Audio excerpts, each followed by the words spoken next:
Hello friends, good evening. আজকের ব্লগটা বিকেল থেকেই শুরু করছি। তো বিকেলের ওয়েদারটা ছিল দারুণ। আর এদিকে আমি একটু জানলা দিয়ে বাইরেটা দেখছি, কারণ খুব মিস করবো এই জায়গাটা। কারণ আমি চলে যাচ্ছি আবার জম্মুতে। তো খুব খারাপ লাগছে। তো এই জানলার কাছে খানিকক্ষণ একটু বসেছিলাম। তো বাইরের দিকে একটু তাকিয়েছিলাম, ভাল লাগছিল, হাওয়াও আসছিল ঠান্ডা ঠান্ডা। আর এই দেখো আমার গোপাল ভাইকে কেমন লাগছে, সবাই বলো একবার। তারপর দেখো সন্ধে হয়ে গেছে, মা ওদিকে সন্ধে দিচ্ছে আর আমি এদিকে নীলের দুধটা বসিয়ে দিয়েছি আর ওদিকে চা করে নিচ্ছি। আর এই কিচেনটাকেও সুন্দর করে ঝেড়ে পুছে আবারও পরিষ্কার করে নিয়েছি, কিন্তু যতই পরিষ্কার করি আমার সেই পরিষ্কারের পর কদিন থেকে সেই আবার কোয়ার্টারেই চলে যেতে হয়। আর এদিক ওদিক এ বাড়ি সে বাড়ি করতে করতে নিজের বাড়িটাতে ঠিকঠাক থাকাই হয় না। কিন্তু যে কয়দিনই থাকি আমি পরিষ্কার করে গুছিয়ে গাছিয়ে নিই। আর এদিকে সন্ধ্যের চা আর চুরমুর করে নিয়েছি, সেটাই আমি আর মা দুজন মিলে খাবো। তো যেটা বলছিলাম, এই দেখো এত কষ্ট করে গুছিয়ে গাছিয়ে পরিষ্কার করে রাখি, কিন্তু বেশি দিন থাকতেই পারি না।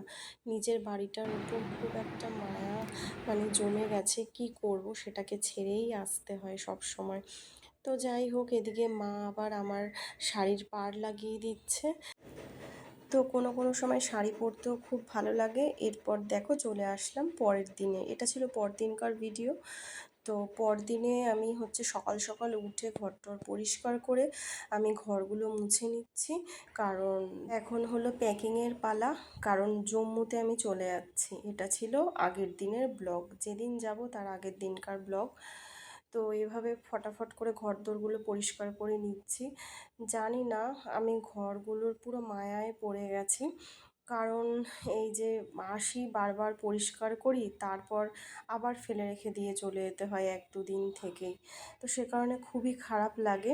তারপর চলে আসলাম এই যে প্যাকিংয়ে, কদিনের জন্য এসেছিলাম, আবার জিনিসপত্র আবার সেই ভরা শুরু হয়েছে।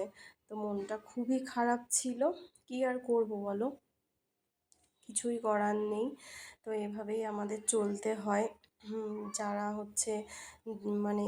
যাদের হাজব্যান্ডরা এরকম ফৌজে চাকরি করে, তারা তো জানোই কীরকম কষ্ট লাগে বাড়ির লোকেদের বা নিজের ঘরটাকে ছেড়ে যেতে।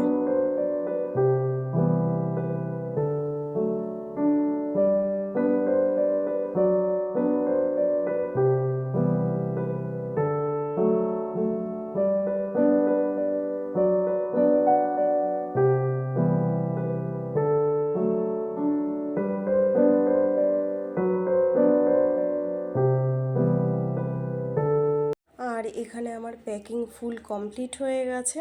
তারপর চলে আসলাম নীলকে খাইয়ে দাইয়ে এবার রান্না করতে। তো যেদিন চলে যাবো তার আগের দিন ঠিক এই অবস্থা হয়েছিল। কিচেনের অবস্থা দেখে ভাবছো কি হলো, কিচেনে তোলপাড় হলো, কারণ গ্যাস আমার শেষ হয়ে গেছে। যেহেতু বারটা ছিল রবিবার, সে কারণে আমরা পাশাপাশি আমাদের গ্যাস গোডাউন ছিল, বুক করলে সাথে সাথেই দিয়ে যেত, কিন্তু সেটাও করতে পারিনি। তো যাই হোক, আমি তো বলবো মাঝে মাঝে একটু বিপদে পড়াও ভালো, তাতে লোক চেনা যায় জানো তো। কারণ বিপদে পড়লেই তুমি তোমার মানুষগুলোকে, মানে যাই হোক নিজের লোক বলো আর প্রতিবেশী বলো, তাদেরকে তুমি চিনতে পারবে। কারণ আমার বর সেই যেখানে চাকরি ক্ষেত্রে রয়েছে সেখান থেকে ও কাউকে বলে, বন্ধুকে, তো সেই দাদাকে বলে ও যা হোক করে এক জায়গা থেকে আমার গ্যাসটা জোগাড় করে এনে দিয়েছে। সে কারণেই আমরা কিন্তু আজকে রান্না করে খেতে পারলাম, না হলে যে চিকেনটা বাবা নিয়ে এসেছিল সেটা পুরোটাই ফেলা যেত।